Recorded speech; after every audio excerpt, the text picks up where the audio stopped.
US officials have called out China for not attending a meeting on extending a major nuclear disarmament treaty. The United States and Russia have been holding talks in Vienna to lengthen the 2010 New START agreement, which limits the number of nuclear warheads a countries own.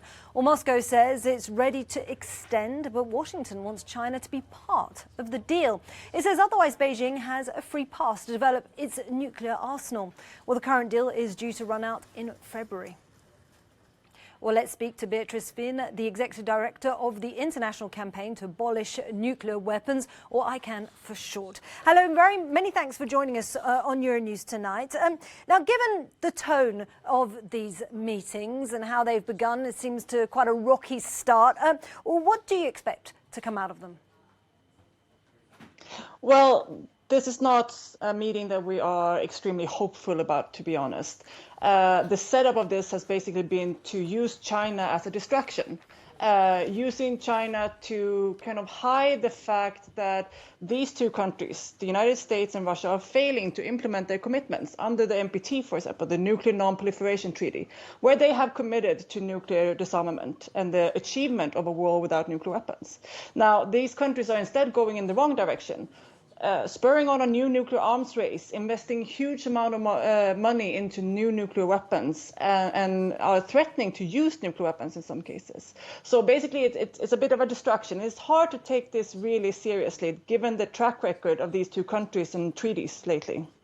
It's hard to take this seriously, but as you say, we are in the midst of a new nuclear arms race.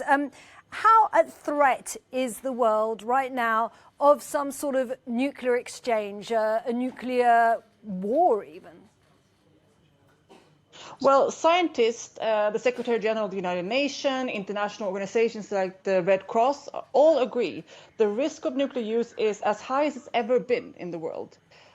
We have, of course, not the tensions of the Cold War, perhaps in the same way right now, but we have 9 nuclear armed states. Much more tricky situation. Just last week, China and India, for example, had an armed conflict. India and Pakistan. We have North Korea.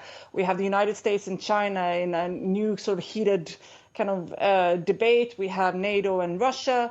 It's extremely unpredictable. And with new technologies, emerging technologies like artificial intelligence, cyber warfare, we are really seeing a very unpredictable and quite scary development. And if we don't move on nuclear disarmament, eventually nuclear use will happen. OK, that is frightening, as you say. Are there any treaties in place now? Say if this treaty between the US and Russia isn't extended, are there any treaties in place now that could come into force or somehow take hold of a situation that looks like it's becoming quite volatile? Absolutely. We have a new treaty on the prohibition of nuclear weapons, the Nuclear Ban Treaty that was negotiated 3 years ago at the United Nations in the UN in New York, which is getting close to enter into force. It has 38 ratifications. When we get 50 ratifications, the treaty will become international law and nuclear weapons will be banned. Now, this does not oblige the nuclear armed states to immediately disarm, but this will put a lot of pressure. So the rest of the world has a role to play. We are all a threat to this enormous threat to our security. And the rest of the world can really put pressure on the 9 nuclear armed states through that treaty. OK, so you say 38 ratifications have taken place. Who in particular is not signing this that's concerning you? Well, of course, the 9 nuclear armed states have not yet signed this treaty, but also quite troublesome some European countries, such as Netherlands, Germany, Belgium, Italy, and Turkey. 5 countries that have nuclear weapons on their territory and that usually like to portray themselves as champion on this issue, but have an important role. And they need to take stronger action to pressure the nuclear armed states by signing the treaty on the prohibition of nuclear weapons.